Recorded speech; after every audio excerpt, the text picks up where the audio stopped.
This is VSiN, the sports betting network.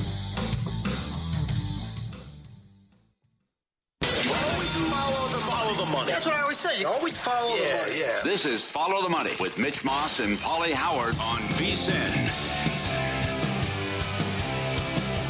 Here we go. It is Follow the Money on VSiN, the sports betting network. Mitch Moss along with Pauly Howard. We're live in downtown Vegas from the Circa Resort and Casino. Busy 3-hour program light up today. First of all, hope everybody had a great couple of days, Christmas Eve and then Christmas yesterday. And a lot of sports, obviously, to kick around and a busy week 17 to dive into as well. Great guest today on the program, Mia O'Brien, who's covered the Jacksonville Jaguars in Jacksonville for many, many years on the program in 30 minutes. John Accorsi, one of 9 survivors left at Circa Survivor in the contest here for $18 million, going to join us in an hour. And Brad Powers, professional bettor on bowl games and the quarterfinals coming up in about 90 minutes. How was your day yesterday, Pauly? All right, good. Good. You? Not too bad. All right, Happy New Year. Yeah, well, yeah. Merry Christmas to you. You have some ham with ketchup? My wife made lamb. Oh! And I've always been like a hit or miss guy with lamb. Best lamb I've ever had my entire life. All right. Phenomenal. Awesome. And this is turning into like Thanksgiving Day leftovers. Give me the leftovers, man. Inject it right into my veins. Can't get enough. So we do have, again, we're going to react to a lot of what happened yesterday. But now the news in the NFL, a couple things to begin the show. So they flexed this game tomorrow night primetime in Green Bay, thinking that this was going to be an absolute doozy of a contest, and the ratings were going to be off the charts. It's the NFL, Saturday night. Sure, they're still going to be good.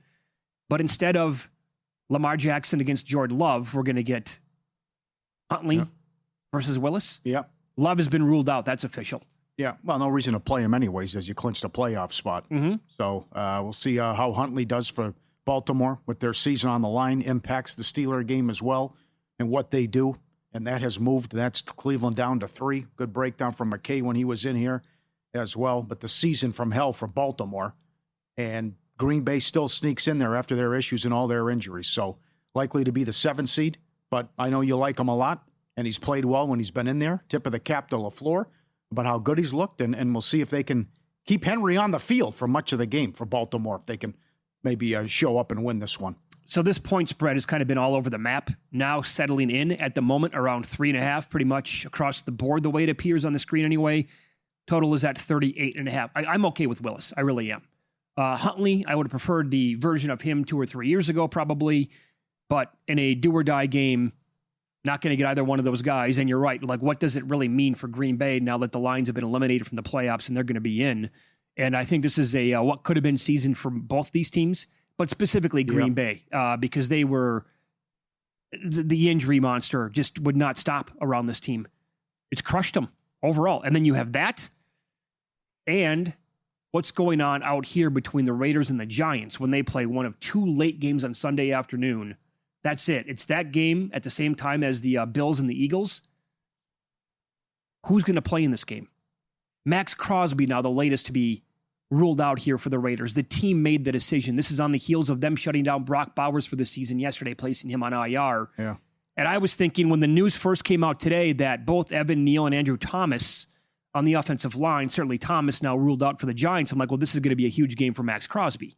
I want to bet him to dominate and maybe have a couple of sacks in the contest. But now they're telling us that he's been hurt since October.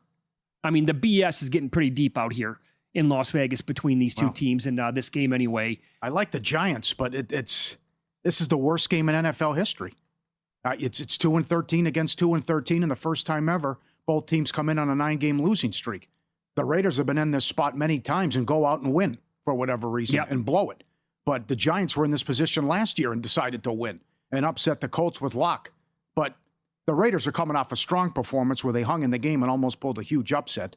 The Giants are off an embarrassing performance where, for whatever reason, they didn't throw the ball until late in the second half. But I think the Giants now the favorite is the right play, and I think the Giants will win. And can the Raiders then lay down against Kansas City and lock in the number 1 pick? I think they can. I think the angle here, clearly nobody wants to play in this game. I think the angle here is betting the under. Oh, boy, it could be turnovers. I did that right before the show started. Yeah, well, how are they going to move it without Bowers? Can they get Genty going? He played well last week, but... Well, plus we have no idea what the game plan is going to be for the Giants. Yeah, right. That was a mess last week. Yeah, I think you at least have to try here after what they did last week. So I would. Yeah, but who wants to win it, though? Game. Yeah, they're both shutting down. I know. Someone's got to win the game, though, Mitch. Paul, I take the Giants. Here's the no. I get that, but why does there have to be points? Why does there have to be a touchdown? Only one book has it up right now. No touchdowns, 100-1. Yeah, I don't think it's going to be that egregious. What could happen with the tank? I just think the Giants can move the ball finally on offense, and they can actually try. Unless that nonsense last week as well. That was. Again, go back 3 weeks ago. If you would have told me, hey, the Giants are going to be a pick'em, knowing what we knew at that time, they'd be a pick'em or a 1-point favorite, I'd be like, oh my God, this is clearly all about the Giants in this game. Yeah. Now I have no idea what to make of it. We start with a bang tomorrow. I mean, this game tomorrow is awesome. If the Chargers win, they play the Broncos on the road for the division. They've won 7 of 8. They've been on fire. If the Texans win, they're in. If they lose, they have to get a Colts loss on Sunday. Let me read this to you. This is good, and I like the Chargers. They asked Herbert about this, and it still haunts me, and I think about it. No one felt worse than I did after that game. It's important to move forward and realize what happened, but it'd be crazy of me not to deny the truth and live in the reality, where if I tried to block it out, I don't think that's doing any good. He was the first player in history to throw more interceptions in a playoff game than did in the regular season. 4 picks, a pick 6, and they were blown out in the playoff loss. Numerous guys have said they've had this circled, and this is payback for the Chargers tomorrow afternoon against the Texans. And they're up to 2 now. You love to hear that, don't you? Oh, what great quotes. Great quotes. I mean, it still haunts him after how bad he played. Players, Herbert, and also it's the ultimate kicking matchup, too, with Dicker against Herbert, Dicker against Fairbairn. Right. And the best trend going in sports, 25-3 overrun. 1.5 made field goals for Fairbairn. He's $1.70 right now at Caesars to go over 1.5. Well, certainly, and if the price is right, you're going to be playing both kickers to have a 33-plus yard field goal in this game as well, which will be probably pushing $2 at the Westgate. It's 180. Is it 180? You can go 35 yards at $1.40 at Caesars. You want to do that. We do have to remember that, again, when this Chargers team recently played Philadelphia on that Monday night game, he was sacked 7 times. Yep. Now, they played a couple of games since, but against this front now for the Texans, man, that's going to be again, this is another one where it's 39.5. I understand that, but yeah, I'm with you on the under. Like 16, if you're going that direction. 16-13, something like that. Yep. Number 1 defense against number 3 total defense. And you're right. Can they protect them? Because they are last in the league at win rate with the offensive line, pass block win rate. So that's the question number 1. Can they hold up and protect them? And I don't know. And I have to see a better performance out of Stroud, too. No doubt. After how bad he played. I think this is going to be a dream come true for you, potentially, with the kickers. And for those books that offer, in fact, the more we talk about it here, you can probably find combined field goals made in the game, ladder that, go 4.5, maybe even 5.5. I was disappointed with what I saw. Oh, you were? Very disappointed. What do you think each team to make 4 field goals is? Each team to make 4 field goals? Each team 4 field goals. That's 2 of the best of all time here. That's got to be okay. So now you're asking me, so I'm going to come down quite a bit. Yeah, because I'm disappointed. It's got to be at least 10-1, 15-1. It's 10-1. Yeah, I was going to say. Come on. You know how hard that is? Yeah, that's very difficult. Yeah. Yeah. But anything's possible. So that was right with how many that could be. We had that Dallas-Detroit game that was, 9, I think, that game? Right. Right. And Aubrey missed one yesterday. I know it was from 58, but right. It doesn't matter. Whenever he misses, it's going to catch you by surprise. So if the Chargers win, like you said, they're alive to win the division. What do we make of the Denver Broncos at this point? I agree with the tweets. The worst 13-3 team in NFL history. No doubt about it. I mean, you got a third-string quarterback making his first start. Your life and death to win that game. You should have lost to the Jets in London. You could have lost to the Raiders, not once. Well, the second one was close, but the field goal meaningless, we thought. The Thursday night game with the Raider performance. They had so many they almost lost to the Titans to start the season. Easily could have lost to the Commanders not that long ago. Yeah. Now, do they get the 1 seed? Right. Do they get the 1 seed? But there's just something missing from this team offensively, and you don't know what Bo Nix you're going to get. Now, the comeback is the defense is nasty, and you had the punt return, the bogus PI call, and the Nix interception. But I'm still worried about Peyton and the play calling. I mean, I don't know what Chris Jones is doing. They're not going to run a play there. Right. Or at least don't bail him out. That's silly. You're a veteran. Watch the ball. But it's also read the room, Peyton, where Kansas City's not going to score unless you hand them points or make a mistake. and they can't move the ball, and you come out throwing on first and second and third down when you're backed up, and on third down they had the interception that led to the touchdown. Let's not forget they also were getting blasted in the fourth quarter at home to the Giants. That's another good one. And it was a miracle to come back and win that game. Put it this way. I don't think there's going to be a single team in the AFC intimidated to go to Denver and play in the playoffs. Not a single team. You think well, it's huge if the Chargers can win out. I mean, imagine Denver blows this division. That would be an incredible story and a great job by Harbaugh. I honestly, like a team like Pittsburgh, they won't be intimidated to go to Denver. You think Josh Allen's going to be shaking in his boots? Jacksonville just went there and killed them 2 weeks ago. Yeah. Do you think that's going to be, or last week, do you think they're going to be shaking on that flight to Denver? Oh my God, what are we going to do against this defense? Of course not. They're going to be ultra confident. This team can be had, no question. How about 2 8-minute drives that result in field goals? I mean, you go by, what, 98? They showed it on the screen last time that happened with the Broncos, 1998. Yeah. You have 8-minute, 9-minute drives, and you can't punch it in. Mm-hmm. And then the decision there to throw 3rd and 1. It's just bizarre play calling by Peyton all season long. Yeah. How about the top 2 seeds in the AFC if it lands Denver and New England? I don't think anybody's going to be intimidated to play either one of those teams. Great stories with both of them. Yeah. New England's schedule, obviously, comes into play here. It's the season to come together over your holiday favorites at Starbucks. Warm up with a creamy caramel brulee latte. Had one of those yesterday. Absolutely delicious. Get festive with an iced gingerbread chai or share a velvety peppermint mocha. And yes, I did go to Starbucks on Christmas Day. Place was absolutely swarming. Together is the best place to be at Starbucks. NBA reaction up next. It appears as if the champs have one glaring issue. This is Follow the Money on VSiN, the Sports Betting Network.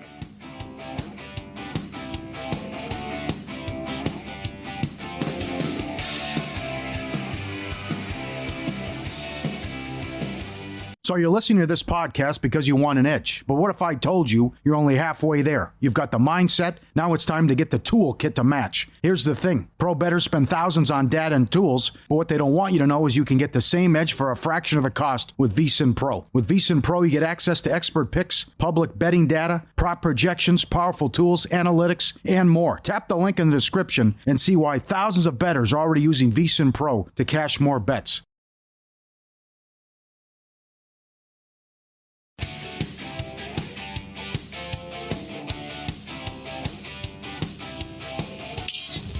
This is Follow the Money on VSiN. Quite the day in the association yesterday as well.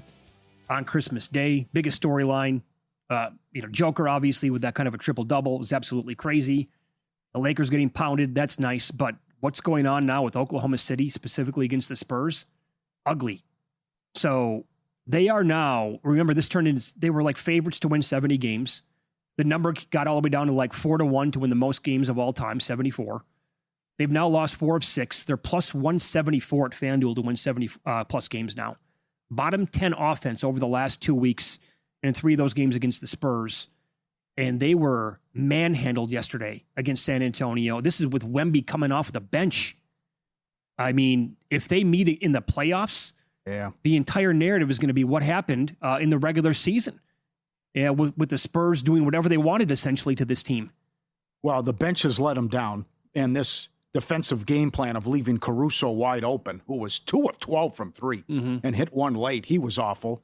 The points in the paint going back the last couple of games. So still, you can say they're a great team. They just have a San Antonio problem and how the Spurs match up against them. And Barnes has played well. He went over his prop that we talked about again with the threes. Fox has been great. Castle, Harper. But I love this bringing Wemby off the bench and the depth that this team has. And suddenly talking about the depth, the bench has let OKC down. So what they've done here to take them out all the 3 times, incredible performance by the Spurs. And I don't mind futures on San Antonio. Because, I mean, if that could be your semifinal matchup or even your matchup in the finals, I mean, you would have to like San Antonio with how they've dominated OKC. That was on the road what they did and held them to 42 second-half points. Incredible performance. And again, money on Oklahoma City before tip time. Yeah. Drove it all the way up. The highest I saw was 10.5. I think that's where it closed at a bunch of spots. So you assume there'd be revenge after what happened the previous night, but that didn't happen. So, there again, when it was like, okay, Oklahoma City's not only not making a run, but it was getting uglier.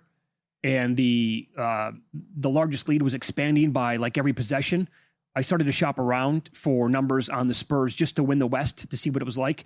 Most books out here in Las Vegas anyway were around 8, maybe 9 to 1 on the Spurs to win the West. Mm-hmm.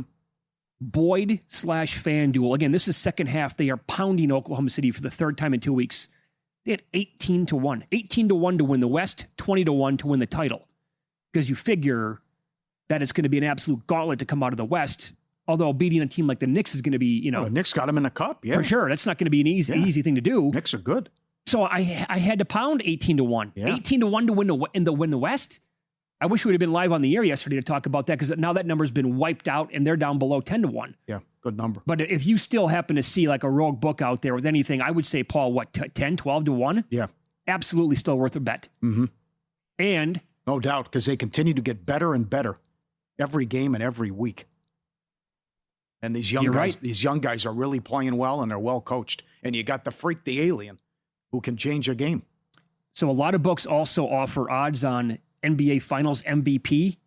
Wemby is either the 4th or the 5th shot on the board. He's like 13 or 14 to 1 to win, because you figure if they actually get it and they win it, well, who else is going to win on? They have other candidates, obviously, but there's also this. Like, Wemby's not going to play 65 games, though, right? No. I bring that up in terms of like qualifying. The angle would be Defensive Player of the Year. However, how long are they going to keep him coming off the bench? Mm-hmm. Would you take a massive number on Wemby to be 6th man of the year if this continues to be a thing?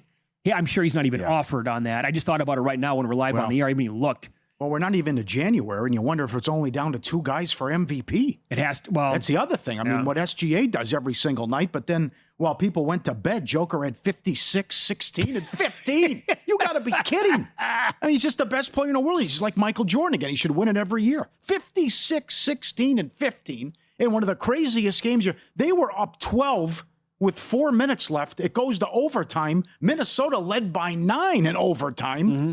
Denver wins the game. Sure. I mean, everything you wanted in that game. Nuts. He's plus 120 to win the MVP at DK. He is now 5th in the league in scoring. He's also 1st in rebounds per game, and he leads the league in assists. Yeah. What? Carrying him. The on-off numbers, again, are historic. Yes. Just incredible.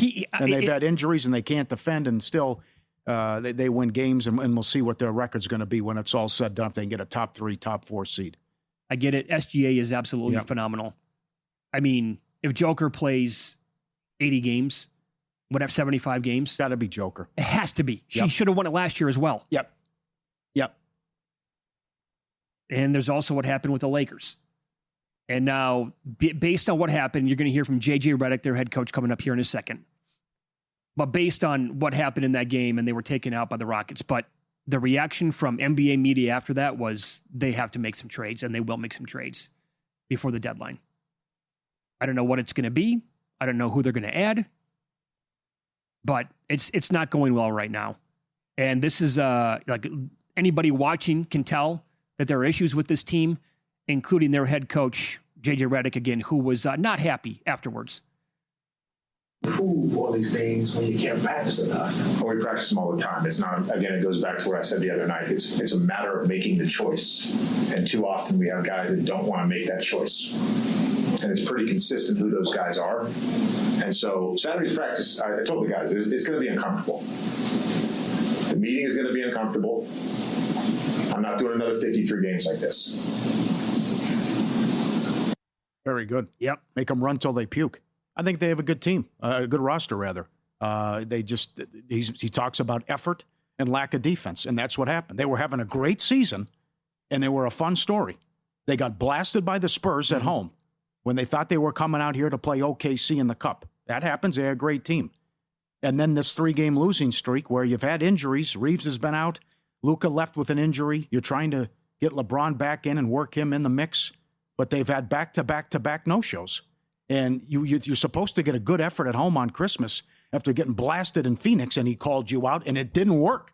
So now he calls you out again, and that's a telling comment about it's the same guys. Right. So Hachimura couldn't make a shot, couldn't defend. Houston got whatever they wanted, and to get run out in back-to-back-to-back games certainly is disappointing. And the other thing that's worth pointing out, it's set up for them every year because the league backloads their schedule because you want to see the Laker games in prime time against the great opponents once the football season has ended. So they're going to have some tough games coming up. So while you look and say, well, 19-10, not that bad, keep in mind who they've played up to this point. So who would be the guy that would say adios to if they were to make a big trade? They're not trading LeBron. They're not going to trade Luka. So it comes down to, would it be Reeves? No, you can't trade him. You're going to give him a ton of money. They're going to get rid of Ayton? Yeah.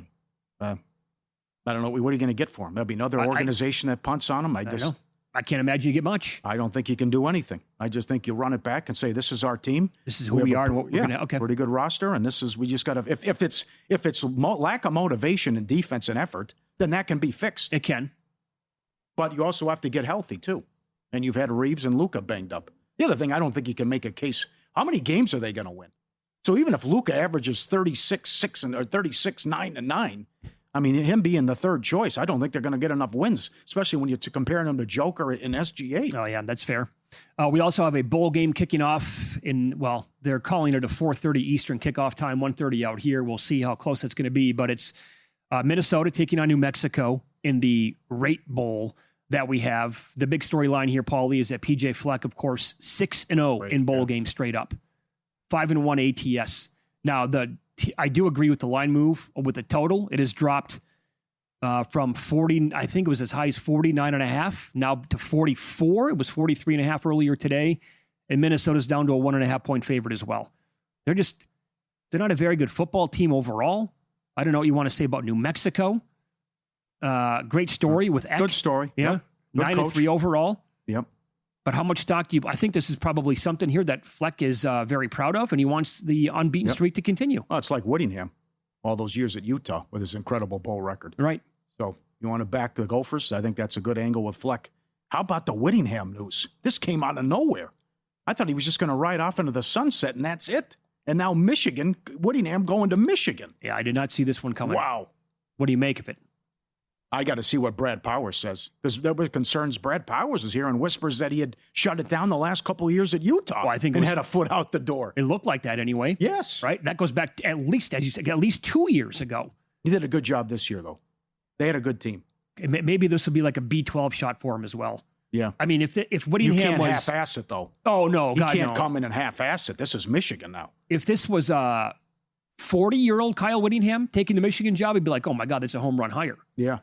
But now, I love the fit, though, in terms of how he plays and how he wants to run the ball and play defense and field position. And he's old school Big Ten football. Well, if he can it's a great fit to me. If he can bring a sustained Utah-esque culture to Michigan, yeah, for like 3 or 4 years, that's probably going to be a really good thing. There is a correlated play to consider tying in the Texans and the Jaguars this weekend. We'll tell you those scenarios based on the Texans-Chargers result. Next year on Follow the Money, it's VSiN, the Sports Betting Network.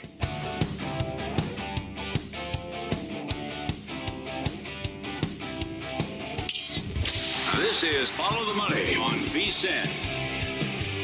So, Pauly, here is your scenario, or both scenarios, with the Texans game tomorrow and also the Colts-Jags on Sunday. If the Texans win Saturday, the Colts are eliminated. They would have nothing to play for on Sunday. If the Chargers win, the Colts would still be alive. But if the Chargers win, obviously, that would help out Jacksonville, give them a little bit of a cushion there at the very top of their division against Houston. And to discuss it a little bit further here, Mia O'Brien joins the program, ESPN Radio in Jacksonville, at Mia O'Brien on Twitter, and she's on the Progressive Guest Line. Merry Christmas, Mia. Thanks for the time today. How are you? Merry Christmas. Appreciate hopping on with you guys on December the 26th. Nowhere else you'd rather be. All right, yes, well said. So under either one of those scenarios, my guess is Jacksonville's not going to take it easy, right? If they have the cushion over Houston or if the Colts are eliminated, they're like pedal to the metal right now. Let's take care of business over the last 2 weeks, right? Yes, because they have not, while they have clinched a playoff spot, they have not clinched home field opportunities to host during the postseason. So they still need to win the division crown in order to host at least one home playoff game. And of course, if they win out and they get some help from, oh boy, the Jets and the Patriots up in New England over the weekend, or I guess up at MetLife, I forget where that game is exactly. But point being, if the Patriots lose one more game to either the Jets or the Dolphins and the Broncos lose to the Chargers, in addition to the Chargers beating the Texans, then the Jaguars would also earn the number 1 overall seed in the AFC. So still a whole heck of a lot to play for. They want to host throughout the postseason in Duval County. All right, so what's been the biggest difference here? Is it as easy as saying Liam Cohen's a first-year coach and he deserves all the credit in the world? Because as I was telling you in the break, it's wide open this year, but I'm convinced this team can absolutely win the AFC. What's been the biggest reason for the turnaround here? Yeah, I mean, he's the logical finger to point at in that direction. We were told in the offseason that this roster had a lot of thermometers. They had a lot of guys who, if you could just raise the temperature around them, create a growth mindset mentality, you would see different results than the 4 wins from Doug Peterson's final campaign in Jacksonville. And of course, a 2-10 mark in 1 possession ball games. I brought it up to you guys as I came on the air during the break, but ultimately what's most impressive to me for Liam Cohen in year 1 is that the Jaguars have not 1, not 2, not 3. It is, I believe, if I'm looking at this right now to make sure I'm saying the right stat to you guys, at the very least, it's 5 wins by 2 possessions or more, comparatively to the Denver Broncos, currently in the 1 seed in the AFC, who, as we heard last night, now 11-0 in 1 possession games. They're kind of the Kansas City Chiefs of 2024, reincarnated here in 2025. That's not the case with the Big Cats. The Jaguars have continued to just pummel teams, especially since their bye week and especially since the acquisition of Jacoby Myers from the Las Vegas Raiders at the trade deadline. Oh, great move. You know, sometimes a loss can help. As Mike McDonald said, it was a wake-up call for the defense and the team when they lost at home to Tampa. How about that performance in London when they got blasted 35-7 by the Rams? Since then, they've won 7 of 8, and the loss was the Mills meltdown in Houston. I was going to say, I'll take it one step further. I think that the Rams game was certainly a wake-up call, but at least in talking to players in the locker room leading into that trip to the UK, you could sense a team that was tired, that needed a break. That's very different than the team that came back from Houston after that disappointing loss, that blown lead in the third quarter to Davis Mills you alluded to. That has become the rallying cry of this team, especially in the fourth quarter of ball games, to not take your foot off the pedal, that the game is not won until the clock hits double zeros. And that has been, whenever there's been moments of adversity, the game that is brought up, not the 35-7 loss to the Los Angeles Rams. It's that loss to their AFC South rivals, who as of right now are just as much alive for the AFC South crown as the Jacksonville Jaguars are, even if the Big Cats have 1 game ahead of them in the standings. So during that playoff run, was it 2022? Yes, 22 is the playoff run. There was a stretch where Trevor Lawrence was winning a lot of people over and playing unbelievable football, for him, the best of his career. But I would actually think, and you've covered him the whole time here, yes, he's in the middle of the best football he's played ever, right, to date at the pro level. Yes. And you mentioned Jacoby Myers. Was that kind of where it just started to flip for him? I think that Trevor was already growing more accustomed to Liam Cohen's scheme. It wasn't just a matter of learning his 4th offensive scheme in the past 5 seasons, if we want to go all the way back to Clemson. And I'm not even including interims and Press Taylor taking over play calling for Doug Peterson and how the offense shifted under Taylor being the play caller the last 2 seasons.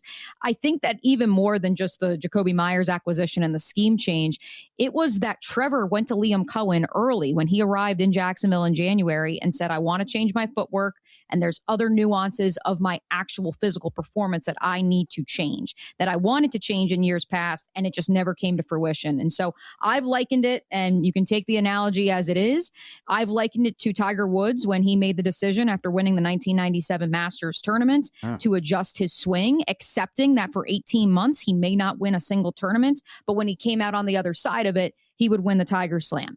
Now, Trevor Lawrence has not won the Tiger Slam, to be clear.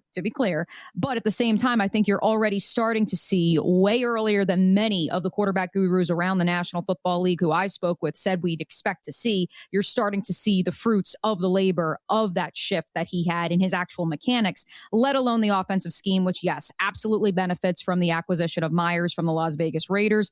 He is a Los Angeles Rams wide receiver without ever having played for Sean McVay. When it comes to the dirty work underneath, those in-breaking routes, a high catch rate, he checks every single box. He's a pro's pro.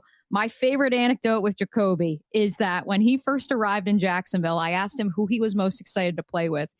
And he said Tim Patrick. the number 5 wide receiver for the Jags. Of course, he's been around the league and is also regarded as a pros pro who can play all 3 wide receiver positions and does everything the right way. And now you've got 2 pros in that room to allow Brian Thomas Jr. to not necessarily be the focal point of this offense, still be an important mechanism, but at the same time, take some of the pressure off of the former first rounder.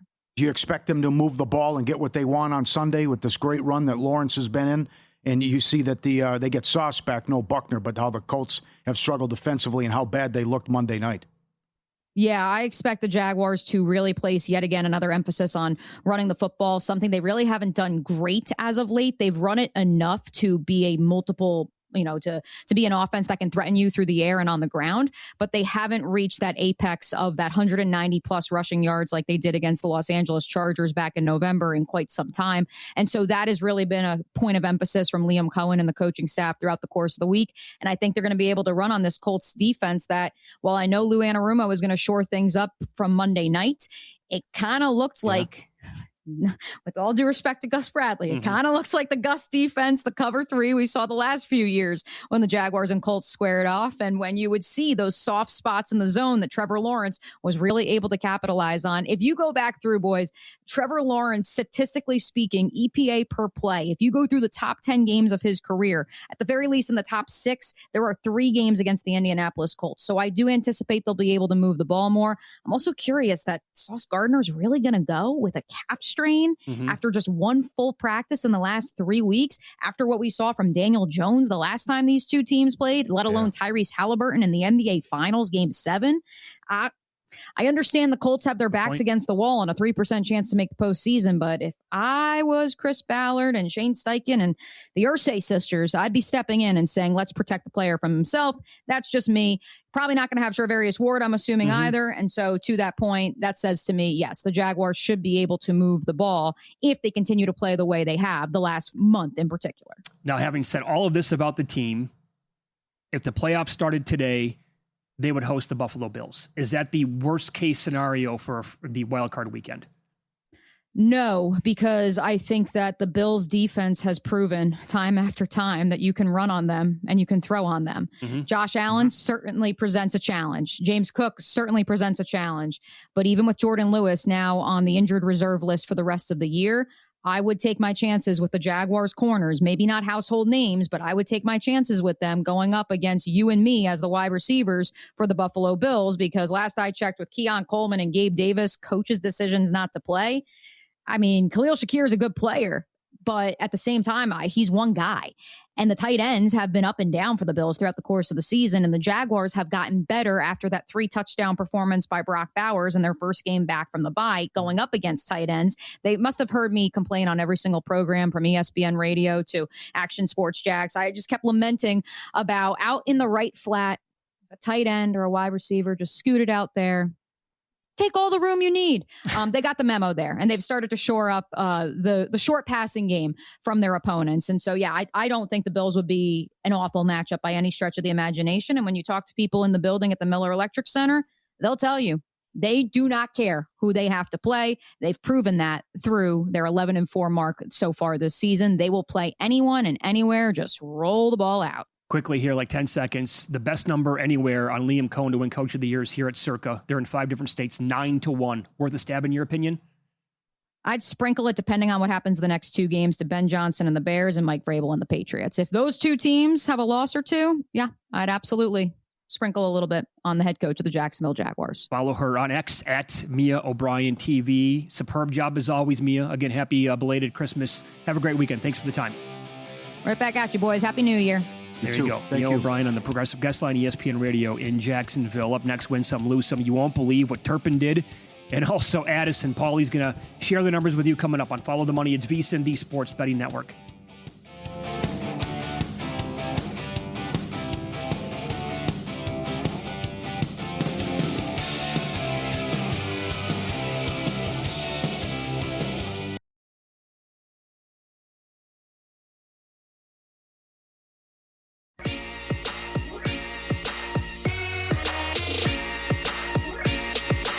Win Some, Lose Some is sponsored by the Sharp Plays. Were you a winner last night? Wow, winning. Or was it a rough one? Well, they can't all be winners, can they? Loser! You're a loser! Pauly Howard recaps the night in sports betting in Win Some, Lose Some. All right, first touchdowns on Christmas. Ferguson plus 850. Aaron Jones 7-1. Brashard Smith 80-1. I can't believe he got in there. That was a bomb. He was 80-1. Huh? Incredible.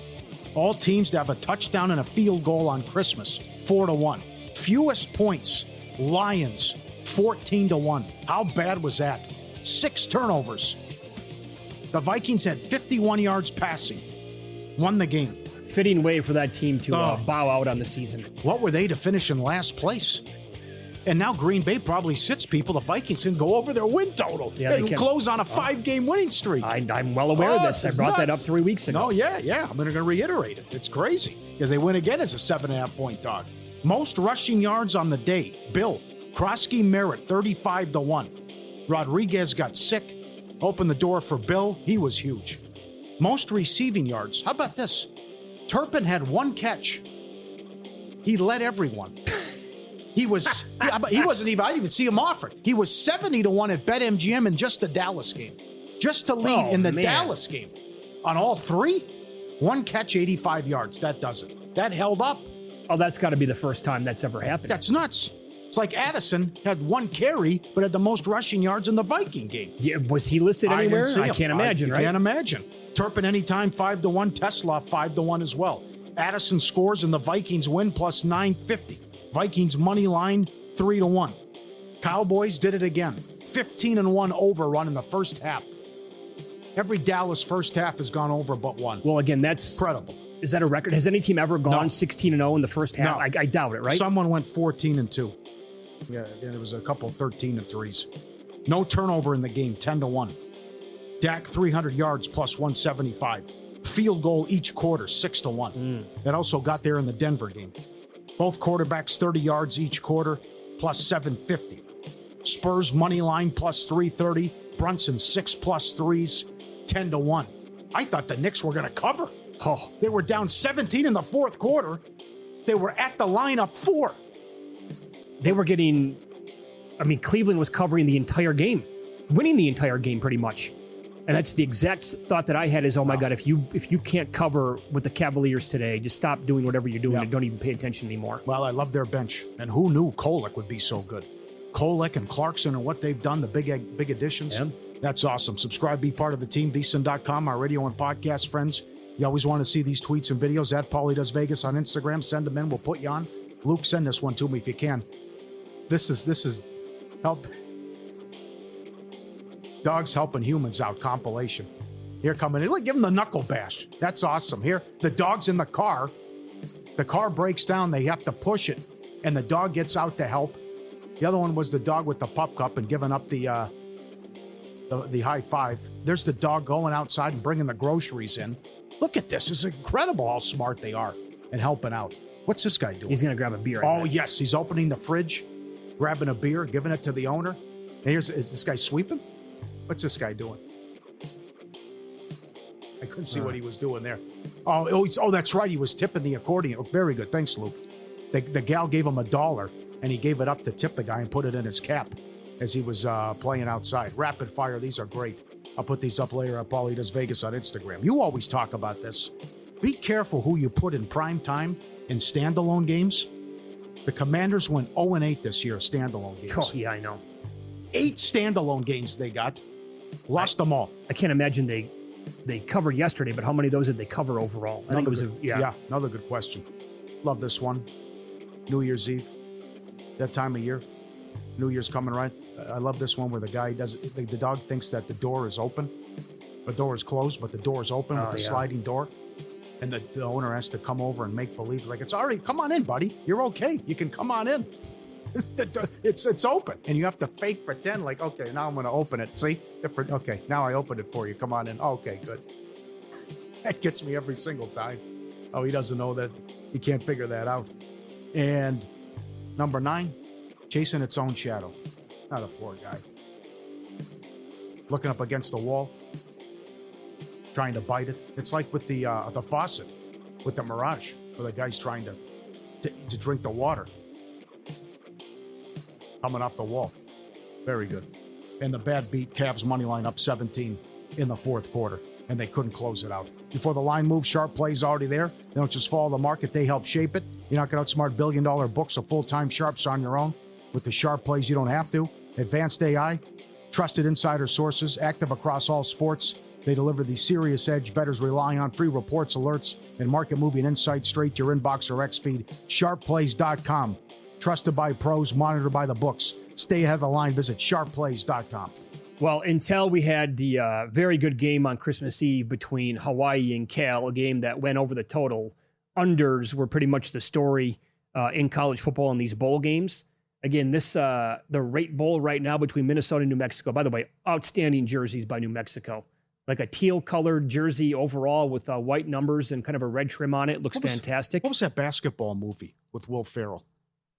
Semi-pro. It looks like those. There you go. Yeah. Good call. So, again, the total was as high as 49.5, closed today around 44. There's no score right now. Under 10 minutes to play in the first quarter. The total is down to 40.5. I'll get updated numbers here, but before this drive, the teams had combined for 26 yards of offense so far.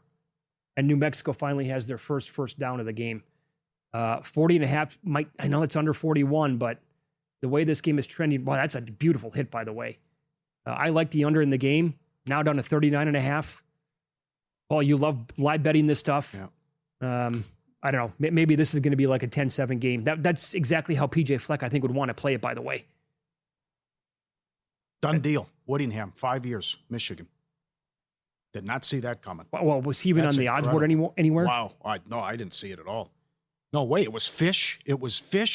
DeBoer, to start out at least. Fish, DeBoer, and Dillingham. Right.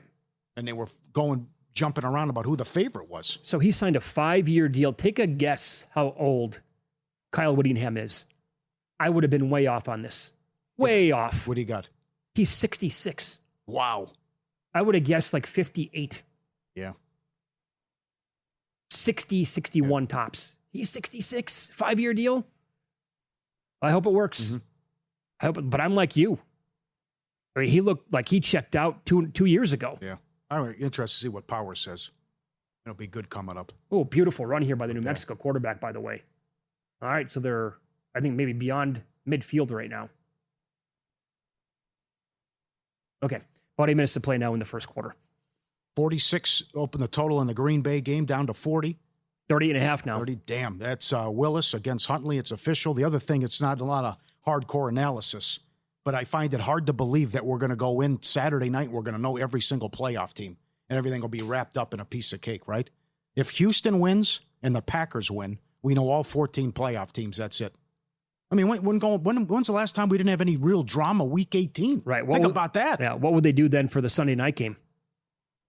I don't know. I would think you put Denver, the Chargers, with the division on the line. You could do that. No, they'll be over if they're going with if the Houston wins. Yeah, right. They do something for the division, or maybe something for the 1 seed. But they have to get creative. Don't forget they got a Saturday doubleheader. They got to come up with too. We have had a string of actually going into the games. They didn't all necessarily play out like where they were super dramatic. But we've had a great run of matchups going into that final Sunday night game of the season. Remember that 49ers Seahawks game that came down to the pylon, basically, or the plane of the goal line? Yeah, last year was great. Yeah, whoever's going to win that game is going to have 15 wins. Well, probably San Francisco, Seattle. You could do that, too, if the Niners can beat the Bears. Yeah. That'd be a huge matchup. So if that's the division, yeah. Or you could get Tampa, Carolina for the division, too. But there'll be something there, but they can get creative. But that also, to think that we know all 14 playoff teams would be wild. Was there a game, I'm trying to rack my memory now here, going back. Wasn't there a game with maybe the Rams and Sam Bradford many years ago? The division was on the line. Final Sunday night of the regular season, and I think the winner was going to be like below 500 and still win the division. But that was the juiciest matchup. Yeah, Seattle played Jesus. What was his name? Why am I blanking on his name? The quarterback looked like Jesus. Started with a C. Played for the Chargers. Went to Seattle. Yeah, tip of my tongue. All right. Okay, but anyway, you had that game a couple years ago where the Lions kept the Packers out of the playoffs, even though they were eliminated going into the game. Campbell wanted them to go out there and fight with pride, and they did. Charlie Whitehurst. Whitehurst. Bam. Good call, Lou. Whitehurst. Yeah. Okay. All right, let's follow the money here on VSiN, the Sports Betting Network. Up next, we'll talk to one of the 9 remaining Circus survivors as John Accorsi is going to join the program. He got through with the Cowboys yesterday. We'll go over what it was like on Christmas Day to watch it unfold and his best options for this weekend and then Week 18. That's all coming up next.